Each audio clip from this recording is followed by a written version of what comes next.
हमारा जीना और मरना भगवान के हाथों में होता है या फिर डॉक्टर के हाथों में। मैं शाम हमारे गांव बिसवाड़ा में एक डॉक्टर की लापरवाही के कारण कई बच्चों की जान चली गई थी, जिसके बाद गांव वालों ने गुस्से में आकर हमारे गांव का सरकारी अस्पताल बंद करवा दिया। वो सरकारी अस्पताल फिर कभी नहीं खुला, वो एक खंडर में बदल गया। वहीं 4 साल बाद एक दिन जब मैं खेतों से काम करके शाम के वक्त लौट रहा था, खेतों और मेरे घर के रास्ते के बीच वो सरकारी अस्पताल पड़ता था। मैं जब उस सरकारी अस्पताल के पास पहुंचा तो एक बच्चा भागकर मेरे पास आया और मुझसे बोला, बच्चा, काका, मेरा दोस्त अस्पताल के एक कमरे में फंस गया है, आप मेरी मदद कीजिए। मैं भी उस बच्चे के साथ साथ उसके दोस्त को उस कमरे से निकालने के लिए चल दिया। अस्पताल के अंदर पहुंच मैंने और भी बच्चों को वहां देखा। एक बात हैरान करने वाली थी, उन सब बच्चों का शरीर बिल्कुल सफ़ेद पड़ा हुआ था और बात करने का तरीका भी बहुत अलग था। वो सभी बच्चे मुझे एक कमरे में लेके पहुंचे। उस कमरे में मरीजों के बेड पड़े थे।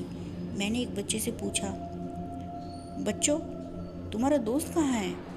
वो बच्चे मुझे दूसरे कमरे में लेके पहुंचे।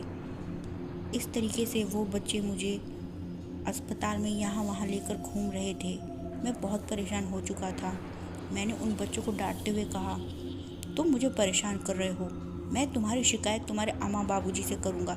चलो तुम सब अपने अपने अम्मा बाबूजी का नाम बताओ।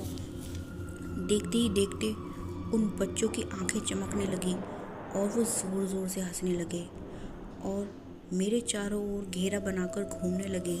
धीरे धीरे उन बच्चों के चेहरे और भी ज़्यादा डरावने होने लगे और मैं समझ गया, ये वही गांव के बच्चे हैं जिनकी मौत सरकारी अस्पताल में एक डॉक्टर के कारण हुई थी। और आज भी उन बच्चों की आत्मा इसी सरकारी अस्पताल में भटकती है। मैं पूरी तरीके से डर गया। मैं सोच ही रहा था, आखिर मैं इन आत्माओं से कैसे बचूंगा।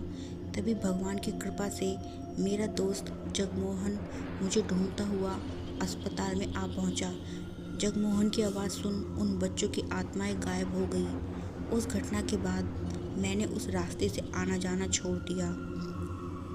आप सभी से फिर मिलेंगे एक और ऐसी ही सत्य घटना पर आधारित कहानी के साथ।